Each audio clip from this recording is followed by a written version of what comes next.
Yes, no? Virtually. Okay, and that's everybody because that's what we're doing tonight. Says today is the second day of Kartik, and it only lasts for 28 days, one down and 27 to go.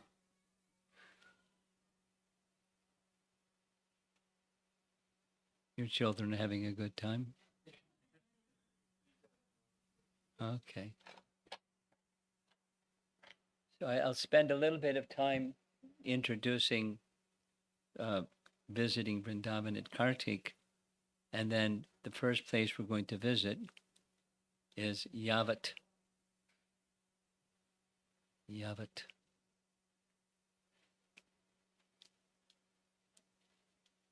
Visiting the holy Dham of Vrindavan, one place it's described.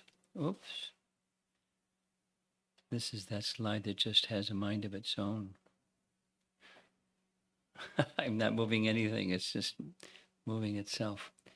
Let's try going back and see what happens. So in Bhakti Rasamrita Sindhu,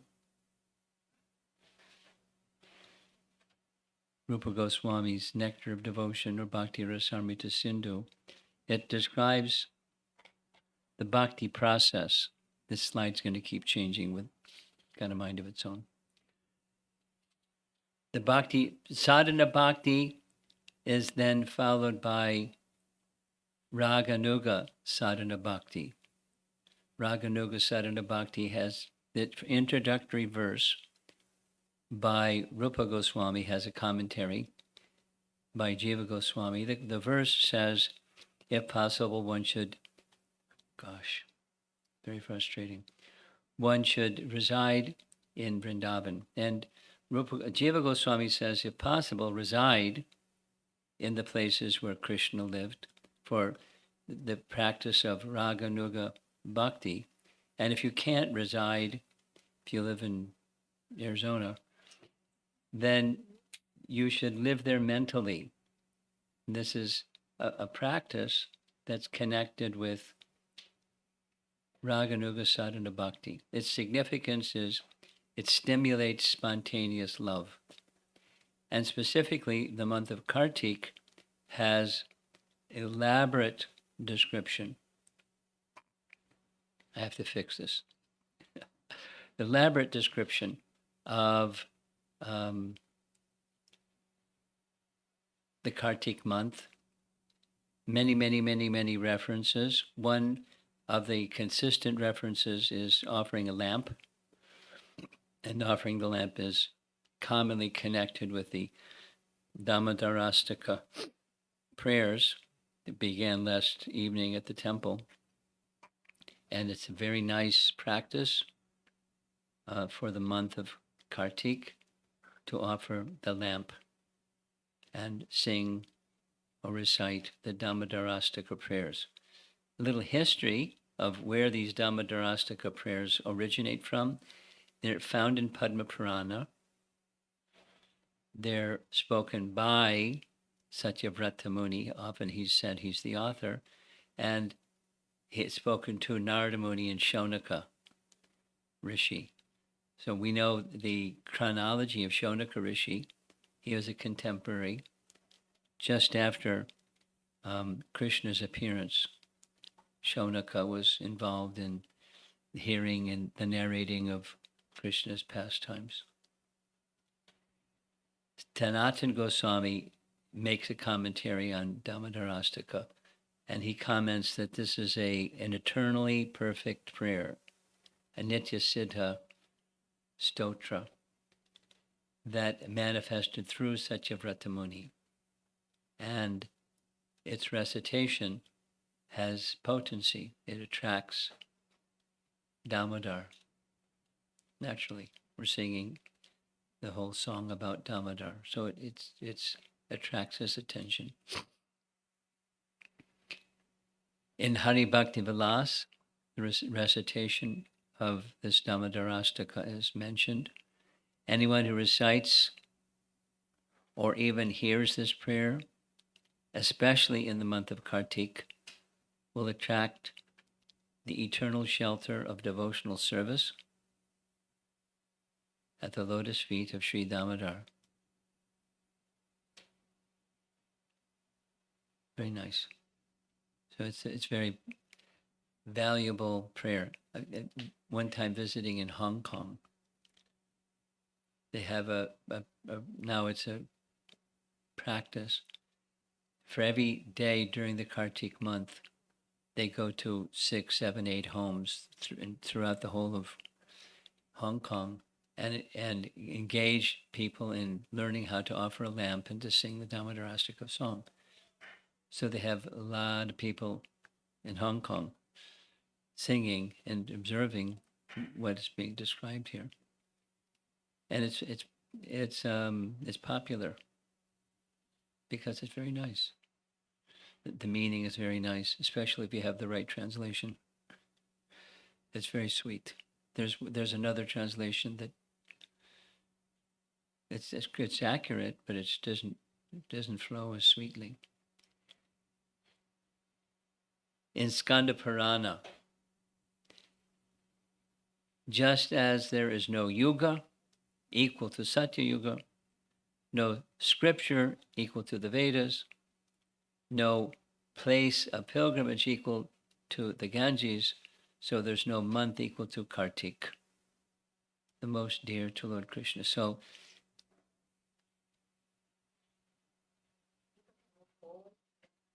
there's people coming later and they want to make room for the people that come later. But what do you want them to do? You're motioning with your hand. What are they supposed to do?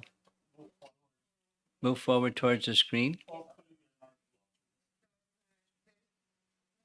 Those of you that are not against the wall people, that's like a coveted place. You don't have to move.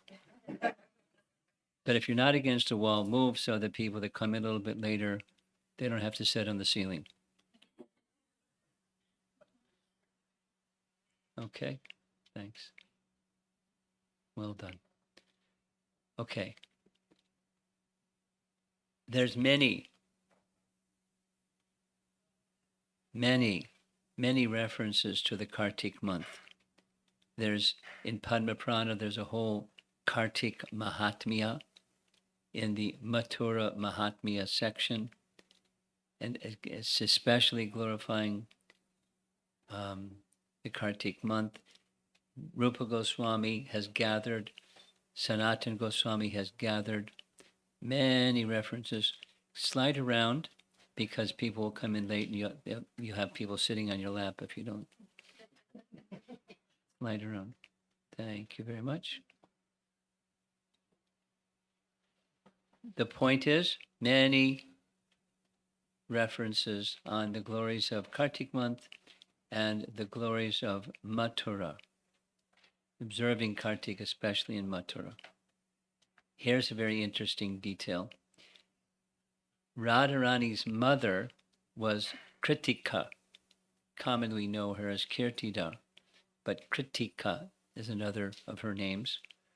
And thus Radharani became known as Kartika, which means born of Kritika. So this is Radharani's month. Nice, huh? This is Radharani's month.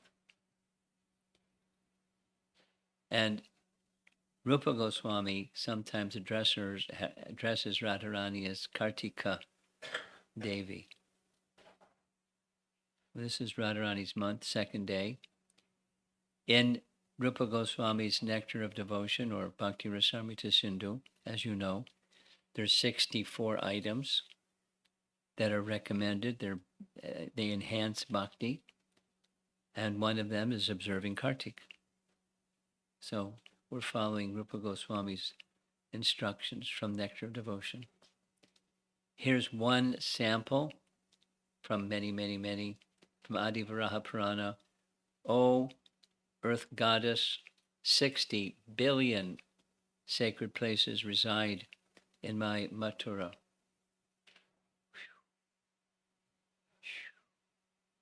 That's a big number. And, this is Skanda Purana, Adi Varaha Purana. It's not Bhagavad Purana, but still it's such appreciation. So that's a little introduction to what the month that we're about to enter. We've just entered. And we're going to spend a little bit of time now discussing one place that we'll be visiting when we go to Vrindavan is Yavat. You got to go to, when you go to Vrindavan, of course you have to go to Govardhan Hill. I mean, you can't go to Vrindavan without going to Govardhan Hill. So we'll do one day as Govardhan Prikrama. But one day, of course, we'll be going to Yavat. So Yavat is the place where Radharani lived during her so-called marriage to her so-called husband. We have to say so-called all the time because she's eternally the associate, the Ladini Shakti of Krishna. So how can the Ladini Shakti of Krishna be married to somebody other than Krishna? But it's a pastime for pleasure purposes. That's not where Radharani was born, but this was the fourth place where she resided. So the place where she was born is Raval. And then she and her father shifted back to the western side of the Jamuna, just like when Krishna moved. Vrishabhanu and Kirtida also moved. And then we'll hear some details. We'll get to this. Other than Radharani residing in Yavat, there's some other circumstances related to Radharani's marriage. Doesn't have anything to do with Abhimanyu. And there's a description in Brahma Vaivarta Purana, where one day Nanda Maharaj was, we have a screen here. Can you see the screen? Good. Brahma Vaivarta Purana. Nanda Maharaj, of course, we know he was a cowherd. So one day he took little Krishna with him, and Bandiravan is on the eastern side of the river Jamuna. It's very far, very, very far from Nandagram. So when they were far away and taking care of the cows, a big storm came, lots of rain, lots of wind. Come on in all the way so you can see the screen. Thank you. The artist depicts Krishna here as being really small, and Radharani came up. So he was in anxiety, what to do. He has to take care of the cows. He has to take care of his son, and he can't do both. If he took care of his son, it would mean taking him back to Nandagram, and the cows are alone. So what to do? Providential arrangement, Srimati Radharani came along. And he thought, very good, Radharani is very reliable. I can send the two of them together back to Nandagram, and my son will be okay, and I'll look after the cows. So that was the plan. There's Nanda and Krishna, and there's Srimati Radharani being called forward. And as they were heading together, hand in hand, back to Nandagram, by transcendental arrangement, they assumed forms of teenagers. And when they assumed forms of teenagers, Lord Brahma descended. And with demigods as witnesses, he performed a marriage ceremony. Brahma Vaivarta Purana. Brahma married Radha and Krishna. The marriage was over. It describes that paraphernalia was left behind. Some cowherd boys came along and said, "What's all this? This is celestial paraphernalia. We've never seen anything like this here in Braja." But that was the cause. And there's demigods in the sky witnessing. That's Brahma Vaivarta Purana. And there's another nice description having to do with Srimati Radharani not marrying Krishna, but as you know, Radharani received a benediction. When Radharani was very young, there was some encounter with Durvasa Muni. And Durvasa Muni, there's two versions of this story. I like this one.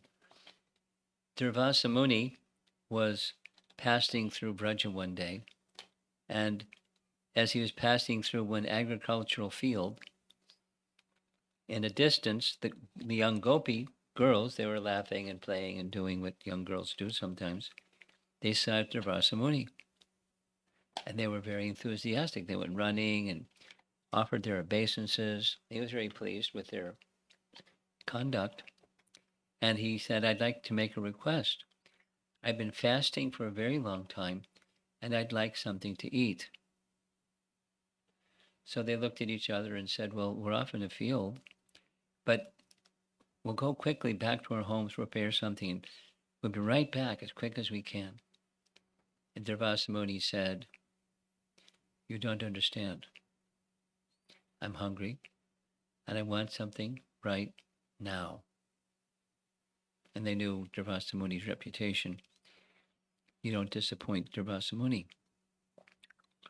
So they looked at Radharani, and Radharani took some water, mixed some dust of Vrindavan, moved it around together, and made some Vrindavan biscuits. And the gopis said, here, you take one of these. And Durvasa Muni said, what? You expect me to eat that? And they said, you don't understand. Radharani's so skilled. Everything that she makes is so wonderful. Try just one. He looked at the biscuit, looked at the gopis. He took a bite. It was fantastic. And he ate them all. So he gave Radharani a benediction, 3 benedictions. Whatever you cook, it'll never taste the same twice. Ladies, how'd you like that one? And whoever eats the food that you cook, they'll live a long life, they'll always be victorious, and they'll have good health. So that was actually 4 benedictions. And they were very pleased. Radharani went back and told her mother. Her mother told Mother Yasoda. And when Mother Yasoda heard this benediction, she appealed to her dear friend, Kirtida, can you please send Radharani to cook for Krishna every day, his breakfast, before he goes out to take care of the cows? And this way my son will always be healthy and he'll be successful and live a long life. She said, sure. My daughter can cook for your son every day. So what happened? Mother Yasoda made a special kitchen, Radharani's kitchen. You've heard that phrase before in ISKCON, Radharani's kitchen. And there are special utensils and special ingredients, and everything tasted different every day. And it was always, I've been looking for this. There's a very beautiful painting where Radharani's in a side room, and she's peering through a crack in the door to see, does Krishna like it? And Krishna's making a funny face, like knowing that Radharani's looking, and she's startled. In course of time, Mother Yasoda became as affectionate to Radharani as she was to her own son. It's natural. And the next thing that happened was also natural. She began to think, wouldn't it be nice if my son could one day marry Radharani? Because in Vedic culture in those days, young boys and girls were married at quite a young age. They didn't live together, but when they grew up, they knew who they were married to. There's other details Prabhupada explains. On the boy's birthday, the girl would go to his home having made something nice, and he would eat that something nice, and he'd think, oh, She can cook so nicely, and start becoming attached to the young girl who's his wife. But they're not living together because they're not of age to live together. But some affection develops. So Radha, was cooking every day, and one day, in a mood of playfulness, Mother Jasoda said, "Wouldn't it be nice? One day you and my son can marry. Here, give me your hands." And she put haldi on designs on her hands, and laughter and laughter and laughter. And she finished her cooking and she started going back home with her friends. But then she started thinking, what are my mother and father going to say? Because I didn't say anything to them. They may think I've actually accepted an engagement proposal, and she got in some anxiety. So what did she do? She went to this place that's called Pili Pukur. Pukur means pond. It's 1 mile north of Varsana, so she was going from Nandagram to Varsana. Here's a local sign with some green parrots. Look at those guys. And she washed the haldi off her hands. And because haldi has a base of turmeric, the lake became yellowish. And she went home. Though there's a version of the story that goes after she went home. Before she even got home, her mother and father heard about this marriage proposal. And when they saw, they didn't see haldi on her hands, but they heard, and they said, "We accept." And so what did they do? Vrishabhanu was wealthy. And so he had a whole bullock cart loaded with valuables, cloth and jewels and ornaments and so forth, and sent a driver with a message back to Yasoda and Nanda, "We accept." And Yasoda and Nanda, seeing the cart and the acceptance message, they were a little concerned because Vrishabhanu had greater wealth than they did, not like they were competing, but they couldn't reciprocate in kind. So what to do? While they're pondering in this way, they consulted Purnamasi, because nobody does anything of serious decision-making without consulting Purnamasi, because she's the guru of everybody in Braja. And she shut the whole thing down. No, it's not a good time. And by her arrangement, everybody forgot. So they weren't married. And in Shivaram Maharaj's Krishna Sangiti, he narrates this a little differently. After the pond becomes yellowish, Krishna is walking by with his cowherd boys and the calves and sees this yellowish pond. And he goes to, out of curiosity, to take a look at the pond. And as he gets closer, he feels drawn to the pond. He half submerges himself into the pond, and he turns golden in color. And he starts feeling feelings of Srimati Radharani. This Krishna becomes Lord Chaitanya. It has a very beautiful way of describing it, very poetically. So they weren't married, but there was a plan to be married. Now, there's a very interesting, I think you'll find it very interesting, description in the writings of our Goswamis, where the 16,100, other than the other 8, because the 8 are special, 16,100 gopis expanded themselves, or their expansions became wives of Krishna and Dwarka. You heard that one before? Here's some explanations.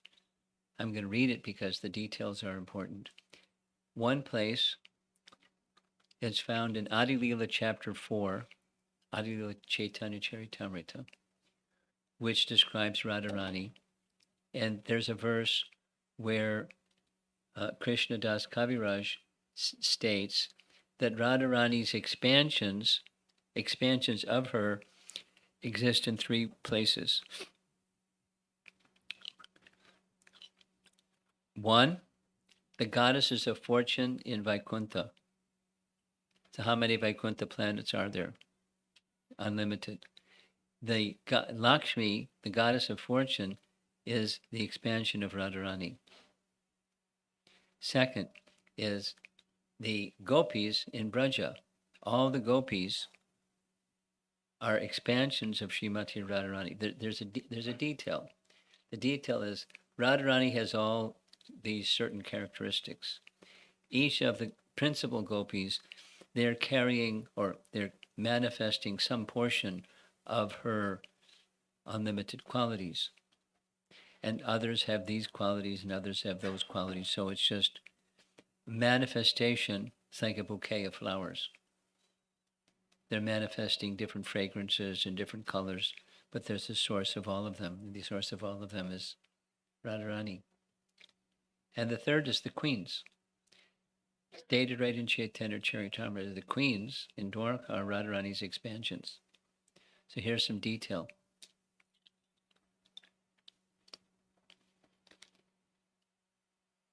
In Bhagavatam, Canto 10, Chapter 59, there's a BBT purport. Srila Vishwanath Chakravarti Thakur quotes Kartik Mahatmya section of Padma Purana, Kaishore Gopikanyasta Yovane Raja Kanyaka. Raja Kanyaka. Queens. Raja Kanyaka.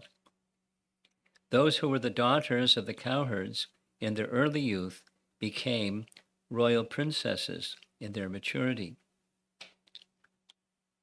Then he goes on, therefore, just as the Lord of Dwarka is a plenary expansion of the supremely complete Lord of Sri Vrindavan, so his principal queens are full expansions of his supremely complete pleasure potencies, the Gopis.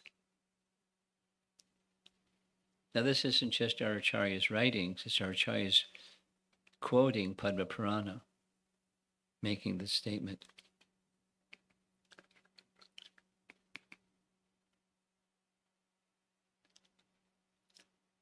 The Vishwanath's commentary specifically says the Vraja Gopis are the supremely complete forms of Krishna's pleasure potency, Ladini Shakti, and their Prakash forms, the queens of Dwarka, are perfect. So the Gopis are Radha's expansions, and the queens are expansions of the Gopis. Now we're going to Rupa Goswami, then we'll go to Sanatana Goswami, saying the same thing, but it's in pieces. Lalita Madhava. What's Lalita Madhava? Rupa Goswami wrote 2 dramas. Krishna's pastimes in Vrindavan, Krishna's pastimes out of Vrindavan. Vedanta Madhava, Krishna's pastimes in Vrindavan, from childhood on. When he leaves and goes to Mathura and Dwarka, Vedanta Lalita Madhava. So Lalita Madhava, Act 1, Scene 1, verse 41. It's been a discussion between Purnamasi and Gargi. Purnamasi, we mentioned already. She's the personification of Yogamaya. She reigns at Krishna's pastimes. That's what she does. And Gargi, there's a slight variation in who Gargi is. Makes most sense that Gargi is the son of Garga.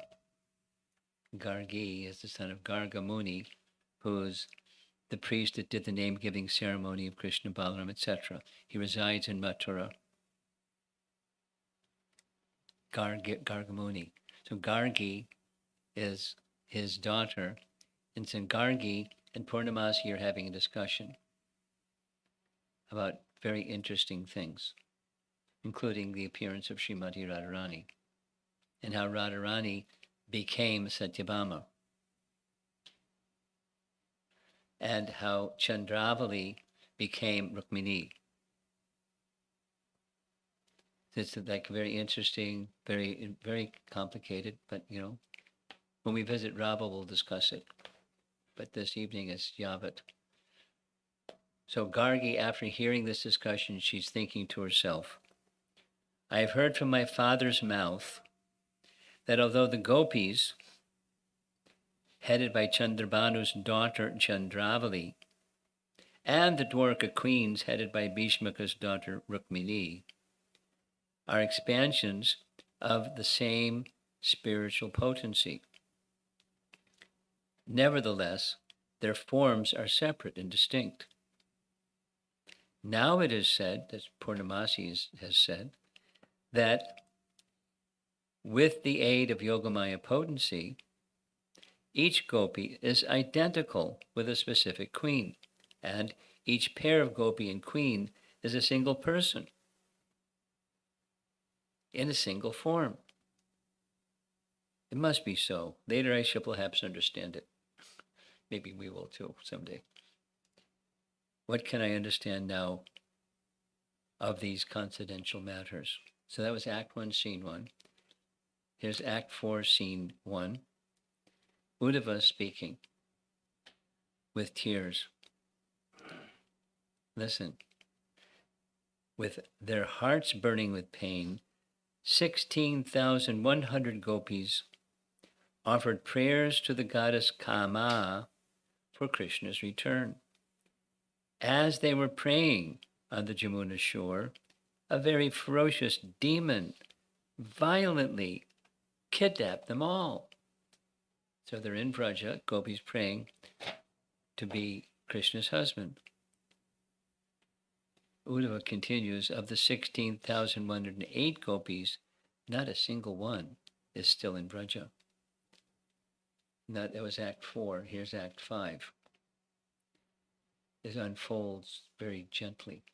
Narada, reflecting unto himself, are the girls of Dwarka city and the girls of Vraja village not the same persons, although appearing in different forms? The girls of Vraja were overwhelmed with love for Krishna. To please them, by reuniting them with their beloved, Yogamaya transformed them into the women of Dwarka. They now think their previous existence in Vraja to be like a long dream. And they think Uddhava's visit to their own journey to Kurukshetra to be only stories. Aside from these 16,108, there are others, all gopis also. Why should I reveal the secret he just did? At least Rupa Goswami did. That was Act 5. Act 9. Nava Vrinda speaks. On the pretext of an invented quarrel, Narakasura, the powerful son of the earth goddess Bhumi Devi, kidnapped 16,100 lotus-eyed girls from the village of Vrindavan. Lord Krishna, the master of all transcendental pastimes, then killed that uncivilized demon, Narakasura, who had troubled the entire universe. In this way, the Lord rescued those girls whose eyes were all filled with tears. In response, Sharat says, are these girls the gopis of Gokula? Nava Vrinda, how can there be any doubt? Even a small shrub of the faint reflection of devotion to Krishna is never without fruit. What then of the unprecedented festival of bliss that is the immortal tree of the gopis' love? Oh, Sharat says, then why did we hear that these girls are the daughters of various kings? Narakasura had imprisoned 16,100 princesses. Sharats. Nava Vrinda says, Narakasura became enchanted by the charming beauty of these girls. To deceive the goddess named Kama Devi, he spread a false rumor that these girls were all the daughters of kings and that they were going to be given in marriage to eligible bachelors among the demons. Pretty far out, huh? That's all from Lalita Madhava. Then Sanatana Goswami writes essentially the same thing. This section from Sanatana Goswami is Brihat Bhagavatamrita Part One. In the final chapter of Brihat Bhagavatamrita Part One is Narada's on a quest to find out the answer, who's the greatest recipient of the Lord's mercy. And he goes here and goes there and goes there and goes there. And finally ends up in Dwarka. When he reaches Dwarka, Krishna hasn't gotten out of bed because he's feeling great anxiety of separation from the gopis. And there's the whole thing that happens. They try to rescue him because he's like unconscious. So the scene is Krishna invites his queens. He wants to explain to them the kind of feelings he has for the residents of Vrindavan. There's one that doesn't show up. It's Satyabhama, the contrary one. So he has somebody go get her and chastises her. And though she smiles, it's Krishna's, it's their relationship. So Krishna says, some of the 16,100 gopis had with vows worshipped Katyayani to obtain me, to bring my mind somewhat to peace. By seeing a likeness of them, I married the same number of you, queens, here in Dwarka. Clear? And then Sanatana Goswami's commentary. Of the young gopis in Braja, 16,000. When you read the princesses that were imprisoned by Narakasura, in one place in the same chapter it says 16,000. In another place in the same chapter it says 16,100.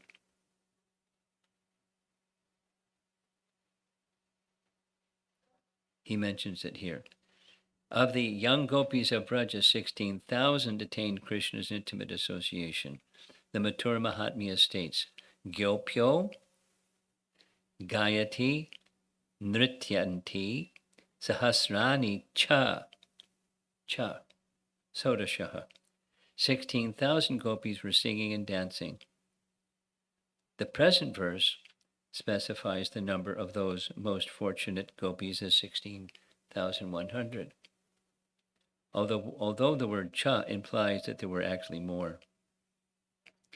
All the gopis were extremely attracted to Sri Krishna, but only some of them earned Krishna's complete satisfaction by undergoing the Katyayani Vrata to attain him as their husband. These were the gopis who most zealously wanted Krishna as their own. Srimad Bhagavatam 10:22.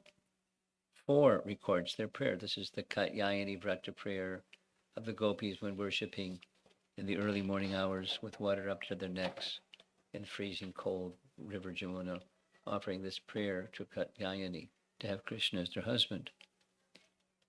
No one can match the gopis' attractive sway over Krishna, but Krishna accepted his queens as substitutes in his pastimes at Dwarka. The principal queens of Dwarka are, in fact, direct expansions of the principal gopis. So there's an explanation of including Srimati Radharani, because she's one of the 16,108. The 8, who are the 8? The first queen that Krishna married, Rukmini, who is Chandravali, explained in detail by Rupa Goswami. The next 2, Jambavati and Satyabhama, right? There's a whole chapter, the Shamataka jewel story. And then there's 5. Another chapter describes the 5. So 5 plus 3, how much is 5 plus 3? 8, very good. So there's 16,108. And all of those 8 and the 16,100 are Gopis expansions. Fantastic. Better than Harry Potter. Far better is, reading Rupa Goswami's writings. I haven't read Harry Potter, by the way, but I understand kids like it, really like it. But if you start to read Rupa Goswami's Lalita Madhava, it's intriguing. And it makes a lot of sense. I mean, besides it's transcendental, it makes a lot of sense. But it's really intriguing. Really intriguing. So 16,100 Gopis expansions become Krishna's wives in Dwarka, including Radharani. Now, what about this so-called marriage of Radharani to her so-called husband, Abhimanyu? The explanation is given in Vidagdha Madhava, the first of the 2 dramas, where Mukhara, who is Radha's maternal grandmother, Radharani's mother, Kirtida. Kirtida's mother, Mukhara. Her maternal grandmother, Mukhara, became anxious because the story of the Shankachuda. You know the story of Shankachuda? Let me tell you quickly the story of Shankachuda. Come with me to Vrindavan and I'll show you all these places. It's along the, where Govardhan Hill is, right? You've heard of Govardhan Hill. Govardhan Hill runs north and south. See, this is a virtual visit to Vrindavan. It runs north and south. It's 12 kilometers long. How many long is 12 kilometers? How many miles? Something at 15? 10? Smaller. Okay, so 10. 10 miles? More like 8 miles. All right. Do the math. More like 8. It's 8 miles long. It's very narrow. And at the very, very top is Radhakund Shamakund. And if you go along the eastern side of Govardhan Hill, you'll come to this fantastic place. Architecturally fantastic. Kusum Sarovar. Have you seen photographs of the place? Kusum Sarovar? So just below Kusum Sarovar is the place where this pastime with Shankachuda. Shanka means conch, right? One of the symbols in Krishna's hand is a conch. In Sanskrit, it's Shanka. A chakra, his disc, his gada, his club, and a padma, lotus. 4. So Shankachuda was a demon who became a worshipper of Kuvera. Who's Kuvera? Kuvera is amongst the demigods, he's the treasurer. And somehow we find that treasurers get rich. I don't know how that happens, but he was really wealthy. And Shankachuda became a worshipper of Kuvera, so he also became very wealthy. Somehow that happened. And he was also very powerful, and so he was very proud, because his heart wasn't pure. This is a bad formula. Fruits of piety plus a heart that's not pure equals pride. I'll do it again. Fruits of piety, that's a math formula, plus a heart that's not pure equals pride. Shankachuda was really proud. he had some combat with Kamsa. Kamsa was victorious, and so he submitted to Kamsa, and he became like a henchman, a guy that did what Kamsa wanted. Kamsa heard about the beauty of Srimati Radharani and the Gopis. So he sent Shankachuta, bring them to Mathura. That was his assignment.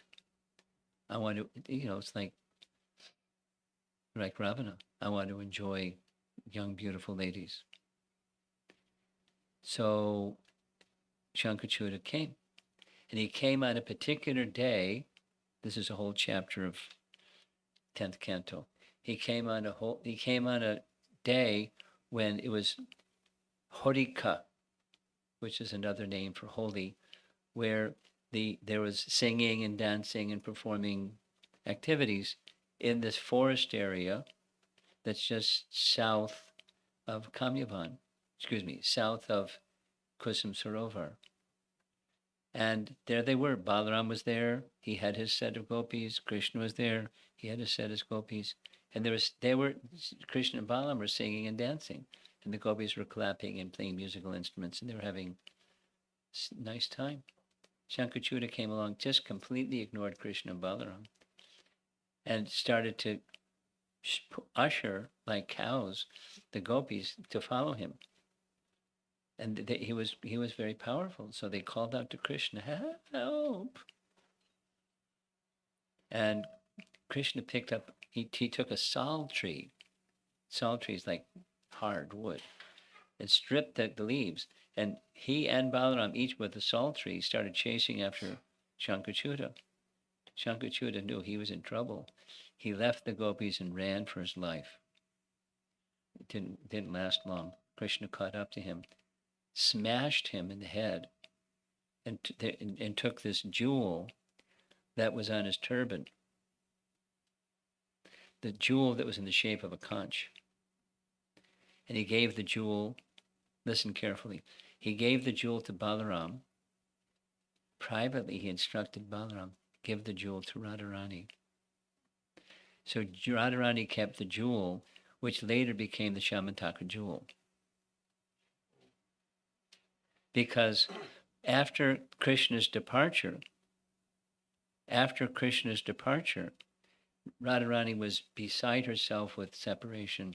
She decided to give up her life. She entered into, this is Rupa Goswami's writing, she entered into the river Jamuna to give up her life. The sun god descended because she was a worshiper of the sun god. And he took her to his abode in the sun planet. And he accepted the jewel. When Satrajit was worshipping the sun god, he gave Satrajit the jewel, the Shamataka jewel. Far out. And then, Satrajit got the jewel back, etc., etc., etc. So, back to this story. Mukhara knew that Kamsa had a fascination for the gopis. She wanted to protect her daughter, her granddaughter. So, in consultation with Purnamasi, she wanted to get her married, so at least she'd be protected. And so Purnamasi agreed. This is Vidagdha Madhava. And so the person that was selected for Radharani to marry was Abhimanyu. And while the arrangements were being made for the marriage, Radha was taken from her family home, which is Varsana. She was taken from Varsana to a place known as Shantanu Vasa, and then moved to Varsana.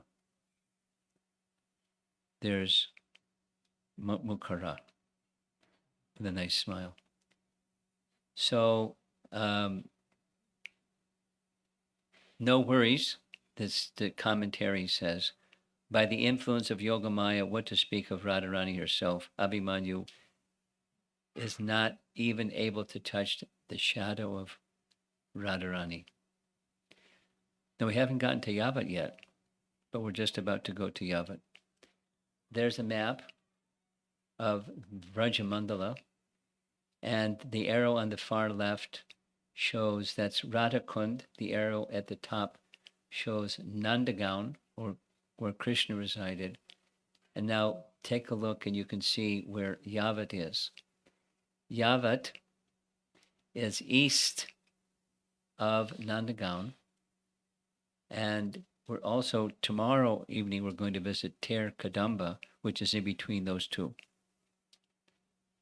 Yavat is where Radharani was married, so-called married to her so-called husband Abhimanyu. And Nandagaon is not far. So that's where Yavat is geographically in the Brajmandala.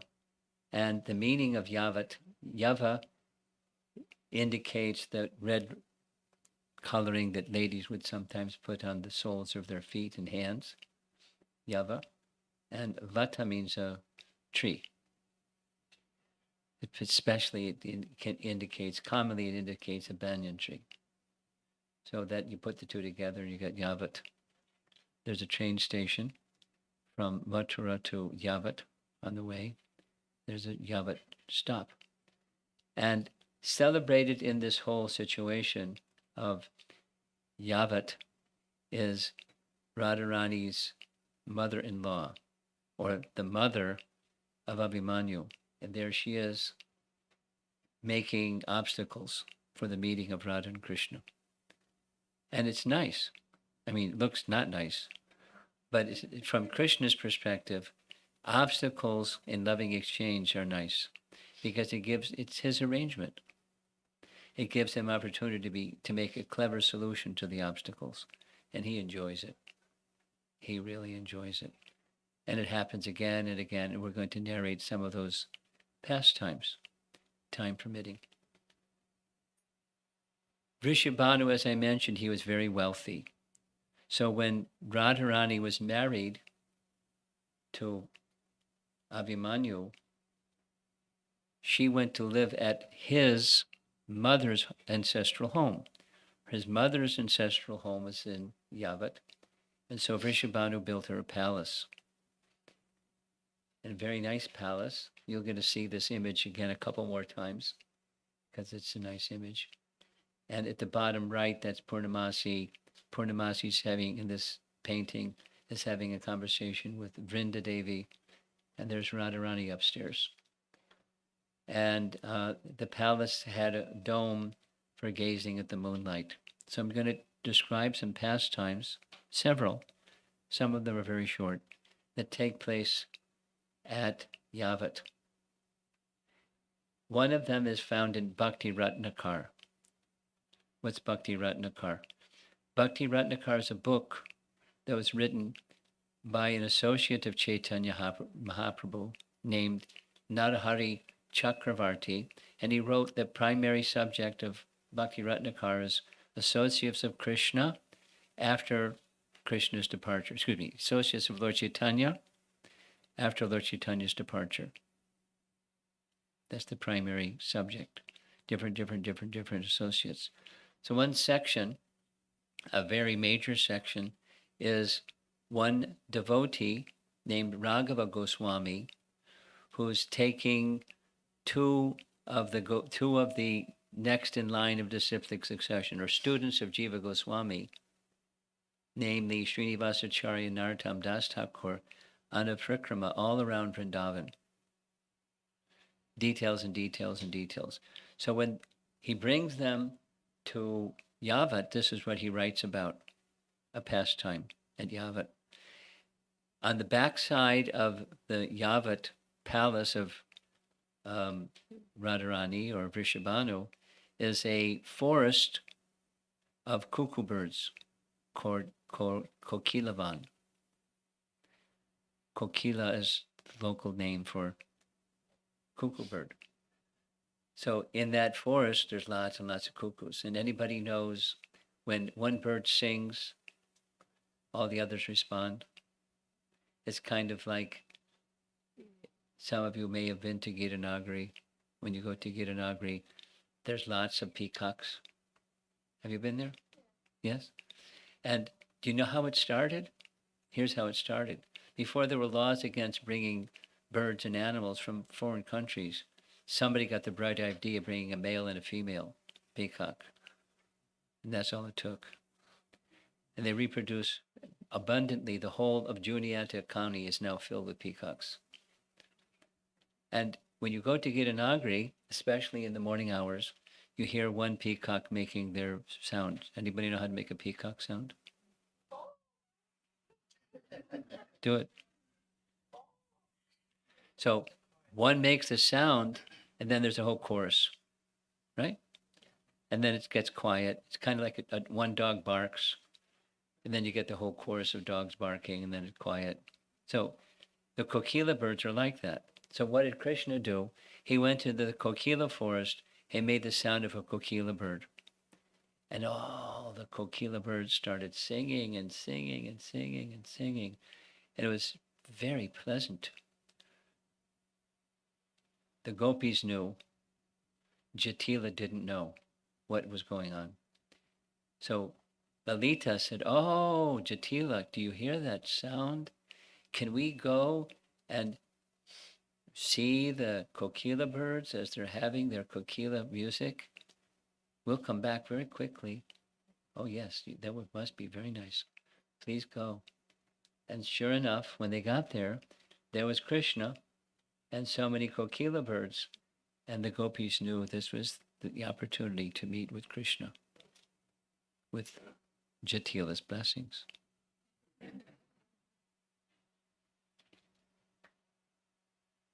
So aside from this description in Bhakti Ratnakar, in Ujjvala Nilamani, there's another pastime connected with kokila birds. And so one night, Krishna snuck into the courtyard of Abhimanyu's palace, or Abhimanyu's residence. He climbed up a pilu tree, and he started making the sound of a kokila bird, calling Radharani, knew what that meant. Jatila, having some understanding that kokila birds don't sing at night, they sing during the day. This is you know who doing some mischief. So she doesn't see very well. She got a stick and started hitting the ground very loudly, saying bad things. "I don't know where you are, but you're in big trouble. I've got a big stick. I'm going to whack you as soon as I find you." So Krishna stopped. Radharani, knowing that why Krishna stopped, she felt very sad. And saying mean things, she walked around here, there, couldn't find Krishna. She decided, "I'm going to stay guard all night long." She fell asleep underneath the pilu tree. And when she fell asleep, Krishna saw her falling asleep, and so he then called Radharani in his kokila sound. They met, they enjoyed pastimes together, and before the morning came, he left. In the morning, Abhimanyu had been with the cows in the pasturing ground, and he came in and saw his mother asleep under the pilu tree. "Jatila, my dear mother, what are you doing?" And she said what she said. "Oh, that rascal. He was here doing his thing, and I was up trying to catch him, and I couldn't catch him. Mother, you just worry too much. I'll tell you what. You're so concerned something like this might happen. I'll lock the gate." So Ujjvala Nilamani goes on and says the next day, when Krishna came, the gate was locked at night. So what did Krishna do? He went in the backside of the palace, and there's a set of berry trees. There's a photograph of what berry trees look like. So Krishna climbed up the berry tree, made the kokila sound, but Radharani couldn't join him because the gate was locked. So he spent the night very sad in the berry tree, calling Radharani. That's the Ujjvala Nilamani. And here's another verse from Rupa Goswami's Padyavali, not written by him, but Sri Hara. When Lord Krishna arrived in Radha's courtyard for their rendezvous, his tinkling ornaments sounded like the cooing of cuckoos and other birds. He suddenly heard the door open, and he also heard the continual jingling sound of conch shell bracelets when he heard the arrogant Jarati, it should be Jatila, call out, "Who is there? Who is there?" He became pained at heart. He spent the entire night hiding in a tree in a corner of the courtyard.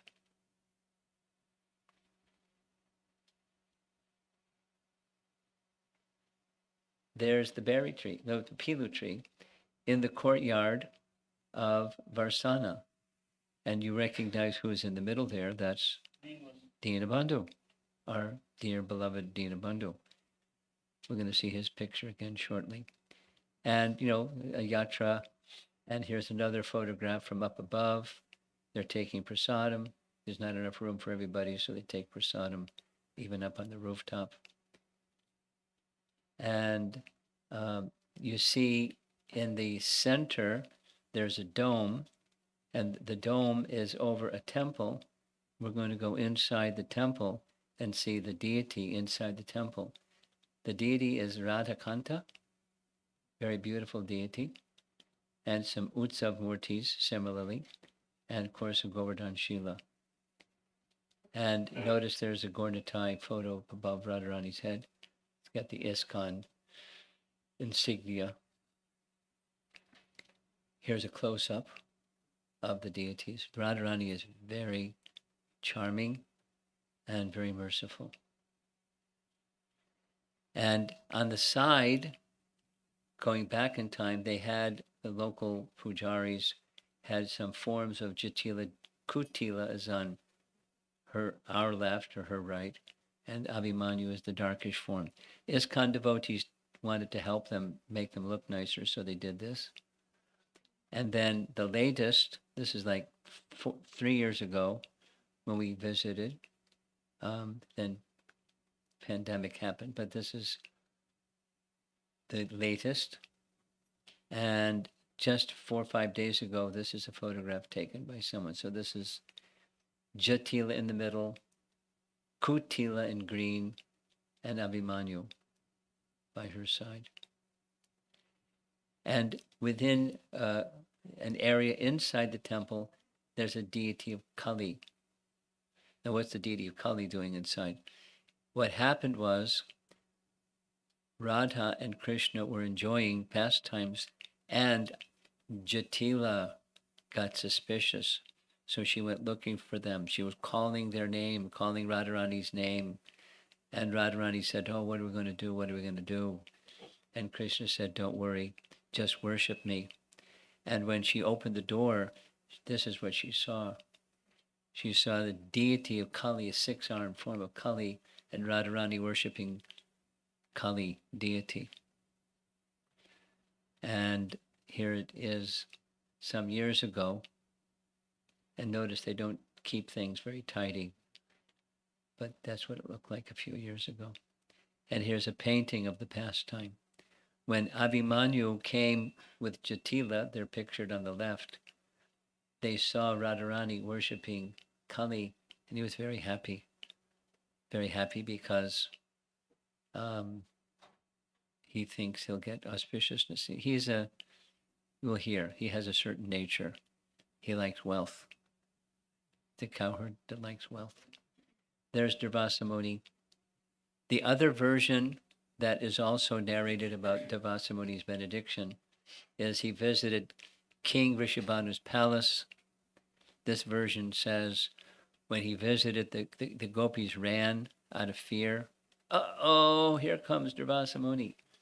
But Radharani wasn't fearful. She stayed, she served him, she cooked very nicely, and then he gave these benedictions. By my mercy, whatever you cook will be more delicious than nectar. It will increase the life of whoever eats it. Whoever eats your cooking will never know disease, invalidity, or defeat at the hand of his enemies. So because of this benediction, the gopis were free to go every day and visit Nandagram in the early morning hours while Krishna and Nanda Maharaj were taking their bath at Pavan Sarovar. Tomorrow we're going to visit Pavan Sarovar. And Radharani was in the kitchen making Krishna's breakfast. So they were very happy. But exercising this benediction given by Durvasa Muni. There's a pastime that you probably know because it's right in Nectar Devotion. This is a pastime that's illustrated by our ISKCON artists, where Krishna presented himself looking exactly like Abhimanyu, so he could go inside Abhimanyu's home and be with Radharani and not have Jatila bother him. The problem was Abhimanyu came home. And when Abhimanyu was on his way home, Krishna knew. So you see in the painting, he took his peacock feather off his head and he told Jatila, you better watch out. This imposter Krishna is going to come as if he's looking like me. Don't trust him at all. Take your broom and whack him. Keep him out. And so there's Jatila with the broom raised, ready to let him have it. And he's saying, Mother, what, you've gone mad. What's going on? And the gopis in the back, they're smiling and laughing at Krishna's pastime. And the passage in Nectar Devotion is describing a certain type of smile, a smile where you also show your teeth. The pastime is narrated just to explain that particular kind of ecstasy in love of Godhead, enjoying Krishna's pastimes in that way. Some of you know, how are we doing with time? It's 7:45. Some of you know about the Gopastami celebration, Gopa Astami, on the 8th day of the bright fortnight. So right now it was Purnima. So now it's becoming darker. And then it becomes the new moon, Amavas, and then it starts to become brighter again. So the 8th day of the month of Kartik, of the bright fortnight, is Gopastami. This is from Kartik Mahatmya section of Padma Purana. It's on that day that Krishna had a big festival. Krishna was given the responsibility of taking care of the cows. That was a big deal. They had a big festival. It says elsewhere that 2 years before that is when Krishna was just 4 years, 2 months, he was given charge of the calves. He was given charge of the cows when he was, you just add 2 years to that, 6 years. No, in between the calves and the cows was 1 year where Krishna was manifesting himself as each of the calves and cowherd boys, right? Right? So that's where one of those 2 years was that. So he was taking care of calves just for 1 year. And then the manifestations of Krishna was taking care of the calves for another year.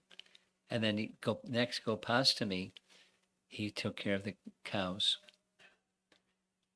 And there's a very wonderful pastime that is a celebrated pastime where Krishna, during this period of time, was feeling very sad because he was being prevented by Jatila from meeting with Radharani. And so Krishna has a dear friend. He has many dear friends. But one dear friend whose complexion looks much like Radharani's complexion. And his cowherd boyfriend's name, with Radharani's complexion, starts with an S. Subal. So this is a Gopastami pastime in between these two times. It's a few years later, Krishna's looking after cows. Subal says to Krishna, I have a plan. I think I can bring Radharani to meet with you. Please do what you can. I miss Radharani's association. I can't enter. So what Subal did is he went to Abhimanyu's palace. Jatila was outside making cow dung patties and saw him coming, said, "Oh, this is Krishna's friend. Watch out. What are you doing here?" "Well, I'm looking for one of my calves, and I believe the calf went inside the courtyard, and I'd like to look for my calf." "Well, hurry up. Find the calf and get out of here." So he went inside, but he didn't find a calf. He found Radharani, and he told Radharani his plan. The plan that he told Radharani is, let's change clothes. I'll wear your clothes and stay here. You wear my turban and my clothes, and you can leave and go meet with Krishna. And she said, "Well, there's a problem. We don't exactly look alike." He said, "No problem. You carry a calf across your chest, and then you can tell your mother-in-law when you walk out that you found the calf. Use my voice. You know how to do that." And so that's what happened. And Jatila said, "Did you find the calf? It looks like you found the calf." "Yes, I found the calf. Thank you very much." And so Radharani went to meet with Krishna. And Subal stayed inside looking like Radharani. Now, Radharani wanted to know what Krishna's feelings really were. So when she came to where Krishna was, Krishna said, "Oh, Subal, you've come back without Radharani. Couldn't you bring her?" So seeing how sad Krishna was, Radharani is smiling. "Oh, he really does have affection for me." And so she took the calf down and showed her actual form, and Krishna was very happy. They had nice pastimes together. Now, this, you notice, I didn't give a scriptural source for this. It's because there isn't one. There's a Sanskrit name for, I forget what the Sanskrit term is, for a story that's just so commonly accepted that people just live by it. And it's a nice pastime anyways. So in ISKCON, it's become an accepted fashion. This is one temple where Radharani is carrying the calf across her chest like this. Here is in the Houston temple. Of course, it's not across her chest, but it's on her arm. And here's in Durban in Ireland. And there's many other places that have adopted this pastime. Many other stories. This is Jatila, by the way. One time, Radharani returned home forgetting that she was wearing Krishna's yellow cloth around her shoulders. When Radharani's mother-in-law Jatila saw this yellow cloth instead of the customary cloth of another color, she sensed foul play and angrily stared at her daughter-in-law.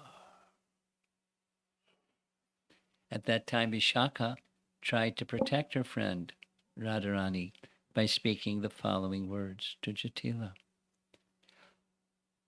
At the festival, the young girls, their hearts fluttering with happiness, playfully doused Radharani with a strong mixture of turmeric and water, which dyed her silken shoulder cloth yellow. That is the reason this cloth is now yellow, O noble Jatila. Why do you stare at my friend Radharani from the corner of your crooked eyes? Another time, Chandravali's friend Padma informed Radharani's mother-in-law Jatila that Radha and Krishna were enjoying pastimes together at Bhagavatamrita forest. Jatila arrived at that place and saw Radha and Krishna together.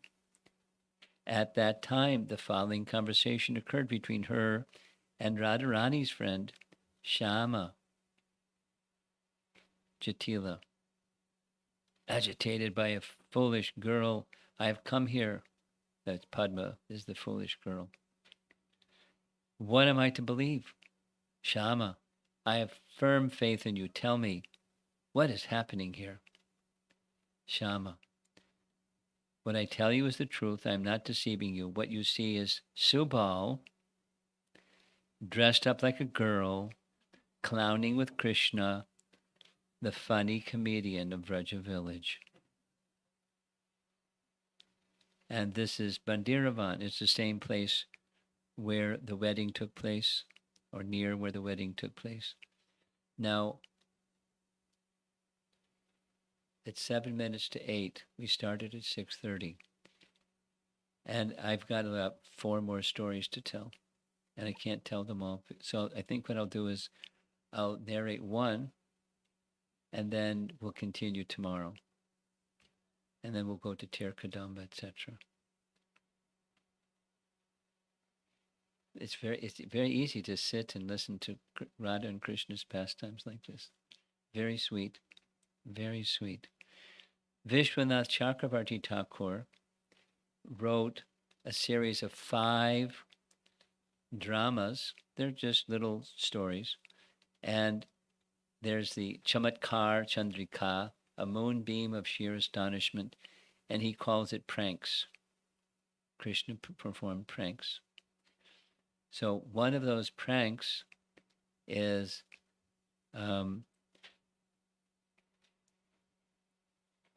called Krishna in a Box. Krishna in a Box. One day at Nandagram, Mother Yasoda was very busy packing a box.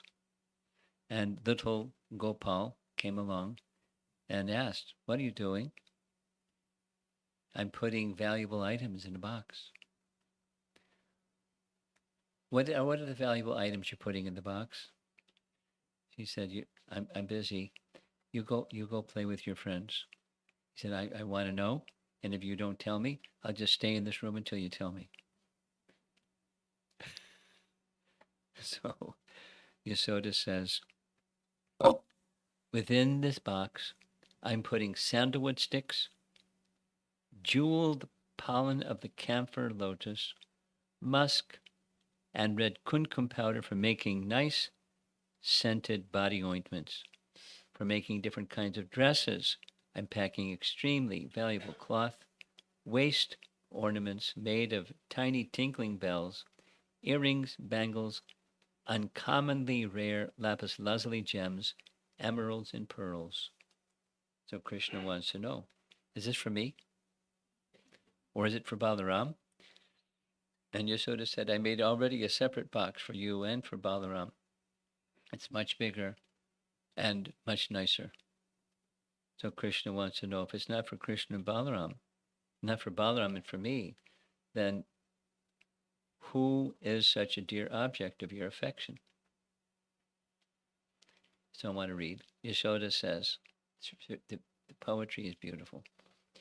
Just as Providence has bestowed you upon me as a result of my meritorious austerities performed in the past, in the same way, there is one daughter here in Gokula who is like the medicine that sustains my very life. She is just like soothing camphor for my otherwise burning eyes.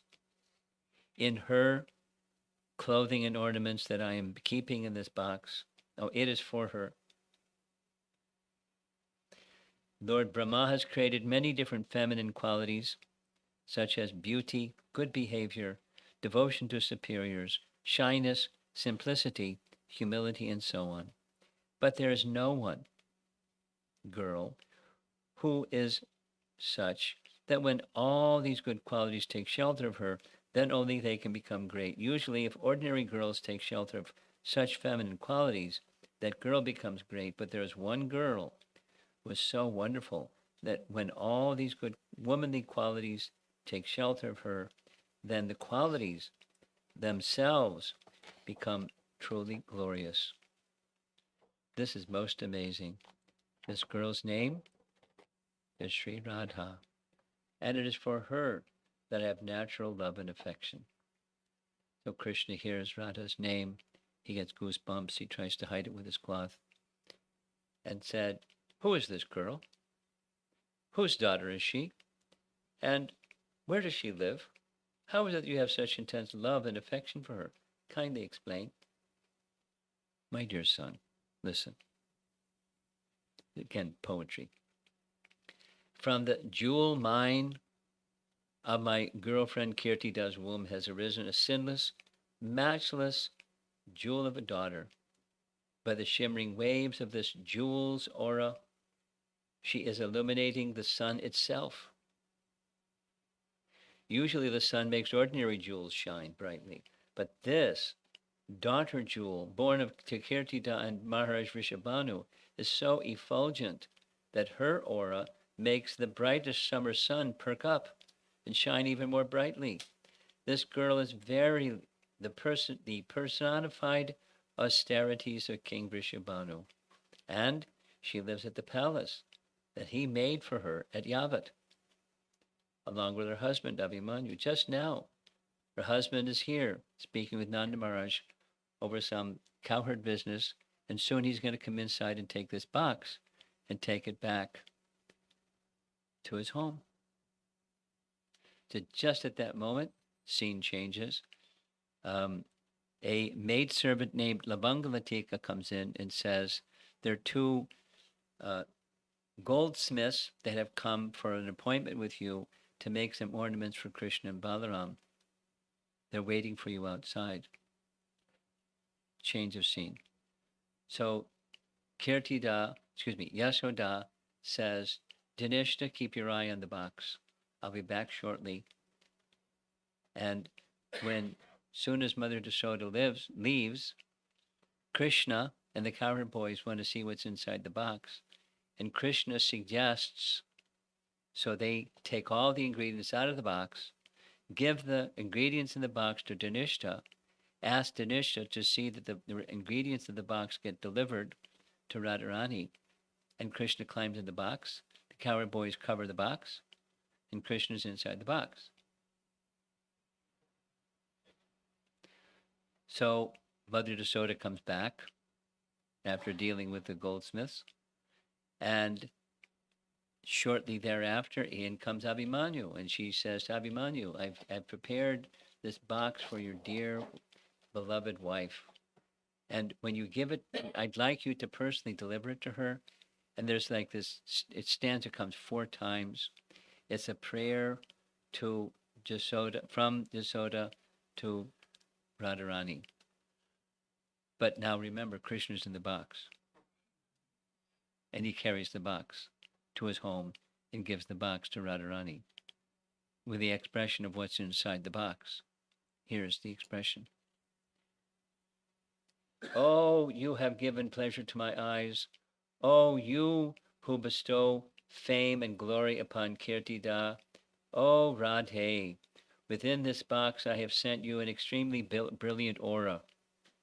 Krishna. It consists of ornaments just befitting your body, and I am sure that you will cherish them to the utmost. But all of these dear things, by all of these dear things, may you become radiantly decorated every day, thus achieving great fortune and happiness. May you become enthused with newer life forever and ever. So please tell all of this to Radharani when you deliver the box. And he's like, so Abhimanyu is materialistic. He's thinking, finally, I'm going to have wealth. My good fortune, my good wife Radha is loved by Mother Yashoda. And now we're going to have wealth in the home, and I'll have so many cows. I'll be respected by everybody for all my wealth. And so he puts the box on his head. Krishna's giggling inside the box about what's going on, and he understands exactly what's going on.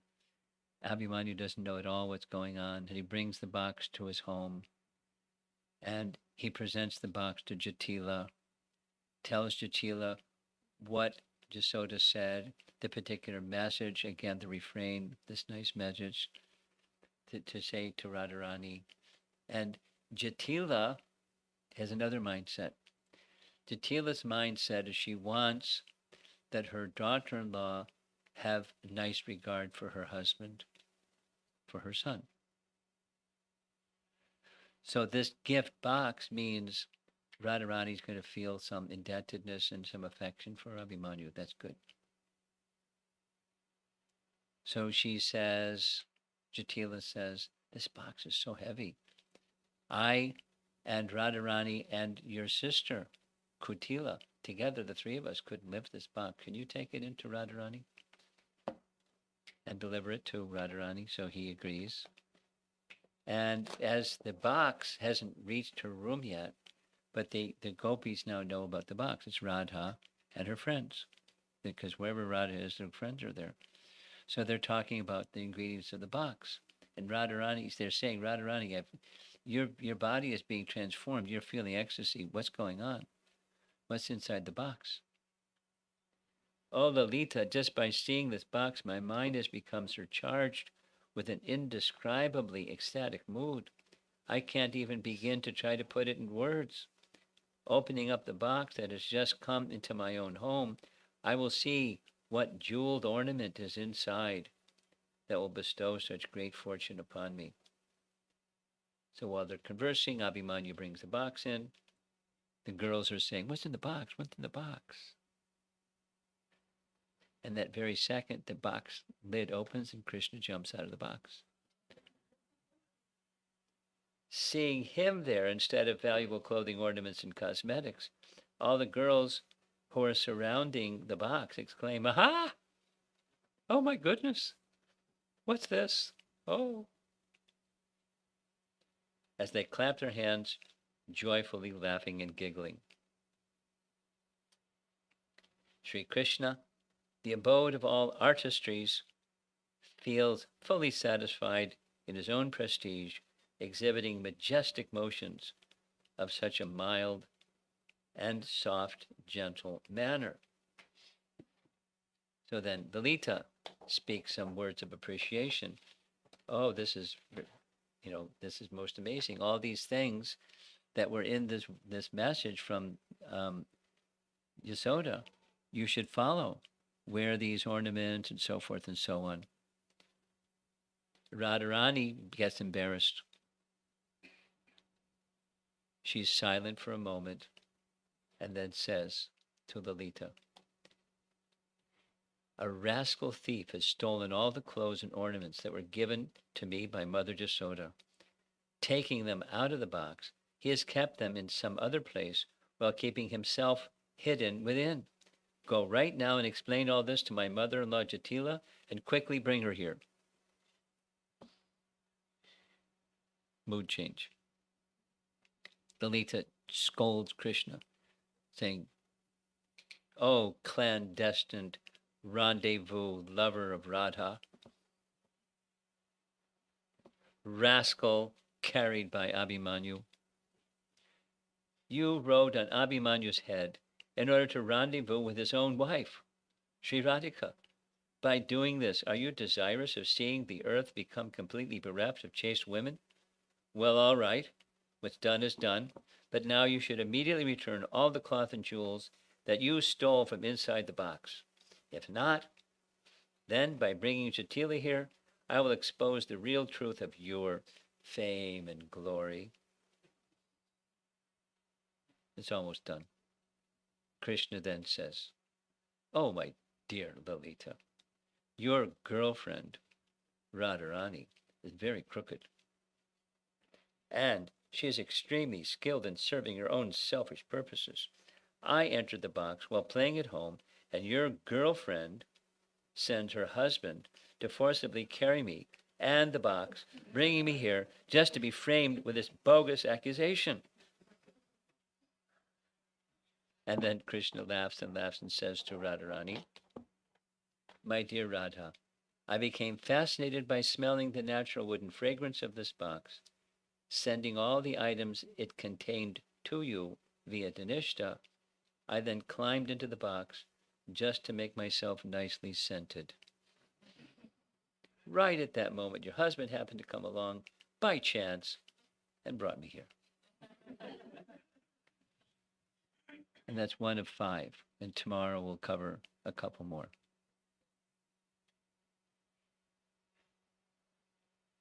All right. The next one is even more involved, and it's really funny. Here's the illustration. Radha's bitten by a snake. But we'll do that one tomorrow. You can read it ahead of time if you want. I'm sure it's available online. It's called Female Doctor. Krishna takes the position of a female doctor to cure Radharani's snake bite. It's very Vishwanath Chakrabarti Thakur.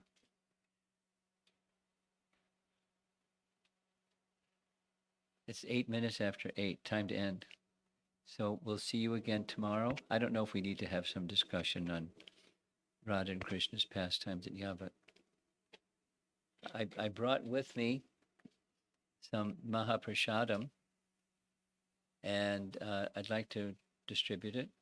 There's a good number of people here. I hope we have enough. Do we have enough? I brought 3 boxes. Huh? Okay, where's the box? That's it? You brought, that's it?